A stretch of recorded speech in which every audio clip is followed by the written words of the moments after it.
दोस्तों, स्वागत है आपका साइंस स्टडी के यूट्यूब चैनल पे। दोस्तों, आज हम बायोलॉजी की एक शाखा के बारे में बात करेंगे।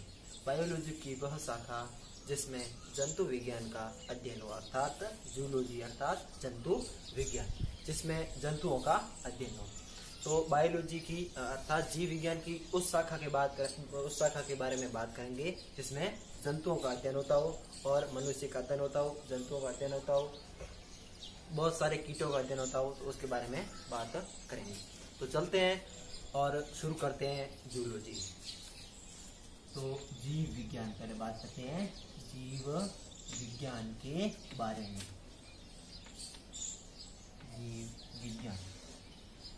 जीव विज्ञान की जूलॉजी शाखा पढ़ेंगे। जूलॉजी के बारे में पढ़ेंगे। अब जीव विज्ञान की जूलॉजी अर्थात जंतु विज्ञान।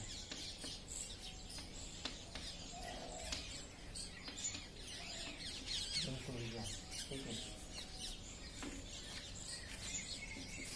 जंतु विज्ञान के पिता कौन है? ठीक है, जंतु विज्ञान के पिता कौन है? और जंतु विज्ञान के पिता वही हैं जो जीव विज्ञान के पिता हैं। आपको पता होना चाहिए, एरिस्टोटल अर्थात अरस्तु ही जंतु विज्ञान के पिता है, अर्थात फादर ऑफ जूलॉजी। तो आपका आंसर आएगा अरिस्टोलॉजी। ठीक है, एरिस्टोटल। ठीक है, एरिस्टोटल, अरस्तु। अंग्रेजी में कहते हैं एरिस्टोटल और हिंदी में कहते हैं अरस्तु। तो आपको फादर ऑफ जूलॉजी, जंतु विज्ञान के पिता है अरस्तु।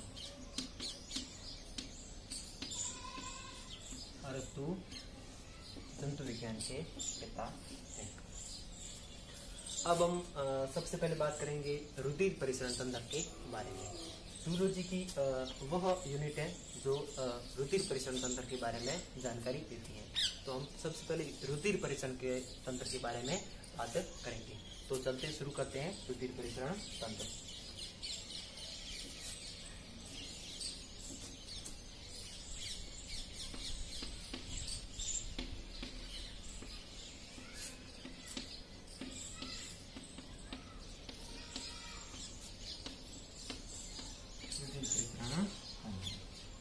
तो इस रुधिर परिसरण तंत्र की सबसे पहले जानकारी हमको 1608 में विलियम हार्वे ने दी। ठीक है, तो इस रुधिर परिसरण के तंत्र की जानकारी कि विलियम हार्वे ने बताया कि मनुष्य में एक रुधिर परिसरण तंत्र एक क्रिया है जो मनुष्य में बार बार करती रहती है, अर्थात 24 घंटे में करती रहती है, वो कभी बंद नहीं होती है। तो विलियम हार्वे इसकी जानकारी सबसे पहले 1608 में हमको विलियम हार्वे ने बताया। विलियम हार्वे ने बताया। विलियम हार्वे ने बताया कि मनुष्य में एक ऐसी क्रिया है जो मनुष्य के रुधिर को फिल्टर करती है, अर्थात उसका परिसरण तंत्र करती है। तो इसके बारे में सर्वप्रथम विलियम हार्वे ने बताया। अब रुधिर दो प्रकार के होते हैं। एक तो रुधिर शरीर में खुला बहता है और एक रुधिर जो नसों के अंदर बहता है। जैसे मतलब हमारे शरीर में जो नसें हैं उन नसों में बहता है रुधिर। ठीक है, तो खुला रुधिर बहता है ऑर्थोपोडा और मोलस्का संघ। ठीक है, खुला रुधिर दो प्रकार के होते हैं। नंबर 1 खुला रुधिर, नंबर 2 बंद रुधिर। खुला रुधिर खुला बहता है ऑर्थोपोडा संघ और मोलस्का संघ में। दुनिया के सबसे बड़े संघों में से एक ऑर्थोपोडा संघ, जिसमें संपूर्ण कीट ऑर्थोपोडा में आते हैं और घोंघा ये आदि आते हैं मोलस्का संघ में। तो दुनिया का सबसे बड़ा संघ कीट संघ है ऑर्थोपोडा, और दूसरे नंबर पर आता है मोलस्का। तो दो हाईएस्ट, जैसे फर्स्ट और सेकंड दोनों आते हैं खुले रुधिर में। तो खुला रुधिर आता है मोलस्का, तो पहले आते हैं ऑर्थोपोडा,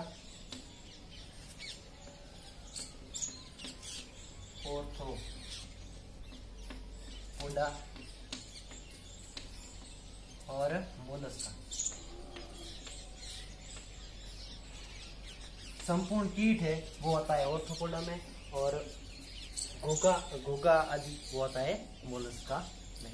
और इन दोनों के अलावा संपूर्ण जो बाकी जंतु है उनमें बंद रुधिर बहता है, अर्थात खुला रुधिर केवल ऑर्थोपोडा या मोलस्का संघ में ही बहता है, बाकी सब में बंद रुधिर बहता है।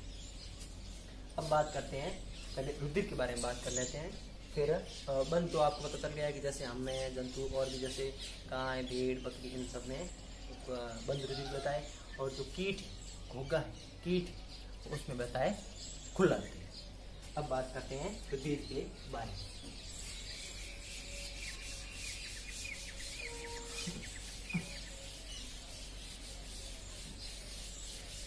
इसमें हिंदी मीडियम वाले बच्चे पढ़ सकते हैं, इंग्लिश मीडियम वाले बच्चों के लिए यह क्लासें नहीं है, वो उनको हिंदी समझ में आती हो हिंदी पढ़ सकते हैं। ठीक है, तो हम शुरू करते हैं रुधिर। ठीक है, शुरू करते हैं रुधिर। रुधिर रुधिर क्या है? ठीक है, रुधिर क्या है?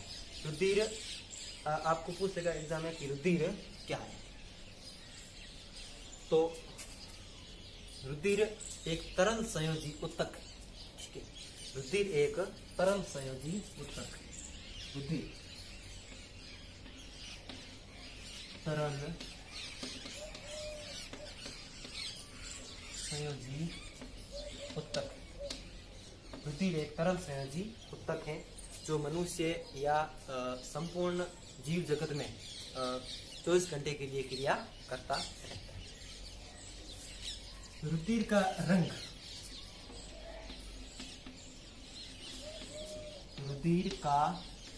रुधिर का रंग लाल होने के कारण गांवों में अर्थात स्थानीय शहरों में, स्थानीय भाषा में, गांवों की स्थानीय भाषा में से लोही कहते हैं। क्या कहते हैं? लोही कहते हैं। तो रुधिर का रंग लाल होने के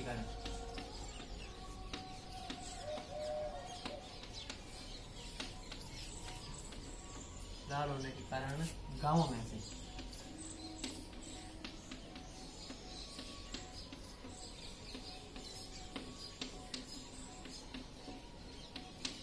लोही कहते हैं। ठीक है, रुधिर में हीमोग्लोबिन पाया जाता है। रुधिर का रंग लाल होता है। पहले ये लिखिए इसका रंग के बारे में देखते हैं। इसका रंग होता है लाल और इसमें हीमोग्लोबिन पाया जाता है। हीमोग्लोबिन पाया जाता है।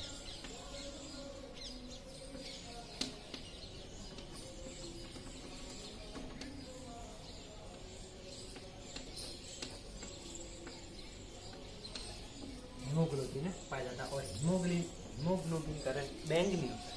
ठीक है, हीमोग्लोबिन का रंग बैंगनी होता है।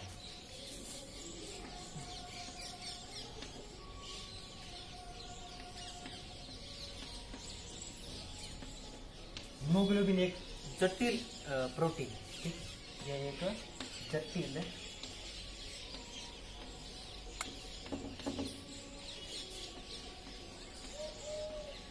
प्रोटीन है।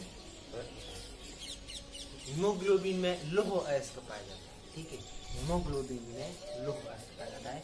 एक बार फिर मैं आपके लिए ये रिपीट कर देता हूँ कि तरल संयोजी उत्तक है कौन? रुधिर।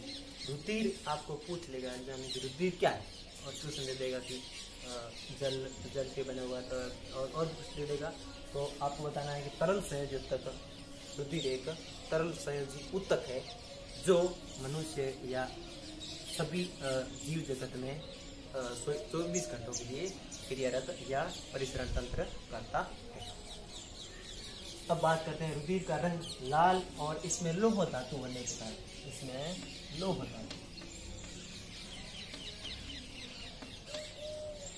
धातु होने के कारण लाल रंग और लौह धातु होने के कारण गांव में से लोही कहा जाता है।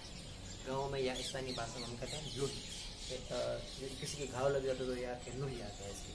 तो इसके बारे में कि इसमें लोह धातु और इसका रंग लाल भी होने के कारण गांव में से लोही कहा जाता है। रंग इसका लाल होता है और इसमें हीमोग्लोबिन पाया जाता है और हीमोग्लोबिन का रंग होता है बैंगनी। और हीमोग्लोबिन क्या है आपको पूछ लेगा, तो आपको बताना है कि हीमोग्लोबिन एक जटिल प्रोटीन है जो रुधिर में पाया जाता है। अब बात करते हैं आगे।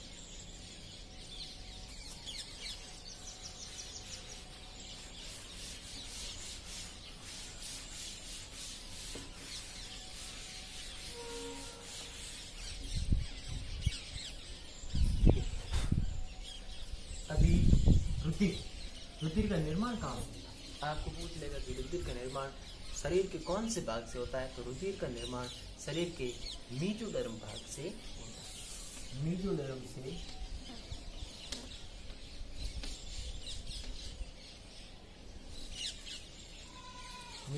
से रुधिर का निर्माण होता है।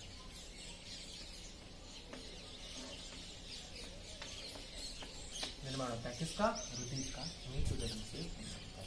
सामान्यतः पुरुष और महिला में रुधिर कितने यूनिट पाया जाता है? तो पुरुष में सामान्यतः रुधिर अब इस काल में पुरुषों में पाया जाता है 5 से 6 यूनिट और महिला में पाया जाता है 4.5 से 5.5। लेकिन होना कितना चाहिए? होना चाहिए 7.5 से 8 यूनिट तक रुधिर होना चाहिए, या 7 से 7.5 तक रुधिर होना चाहिए, यूनिट रुधिर होना चाहिए हमें शरीर में। रुधिर का पीएच मान करते हैं, तो रुधिर का पीएच मान है 7.5 जो क्षारीय हल्का क्षारीय, ठीक है, ये भी मान सकते हो आप हल्का क्षारीय। तो इसका पीएच मान है 7.5 जो हल्का क्षारीय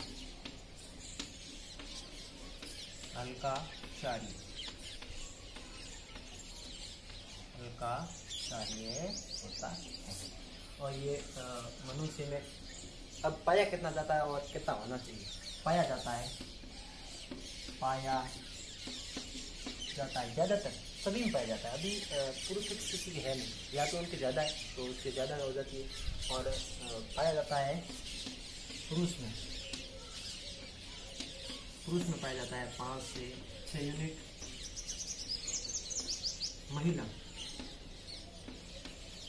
महिला में पाया जाता है 4.5 से 5.5 यूनिट। और होना कितना चाहिए?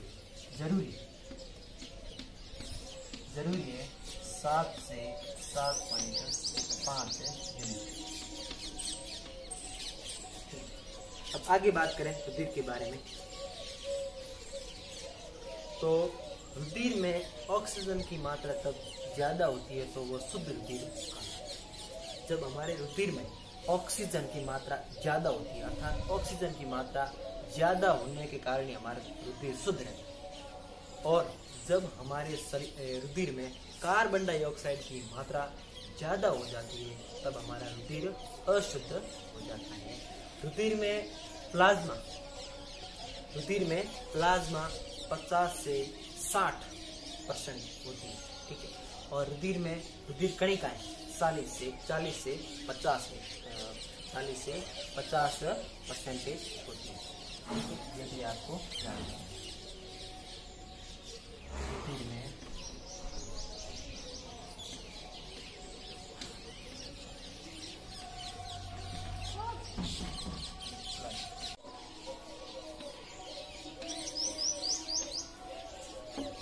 60% होती है। और रुधिर में कणिकाएं, और यहाँ पर आपको दिखेगा नहीं, रुधिर में प्लाज्मा होती है 60 से 50% और कणिकाएं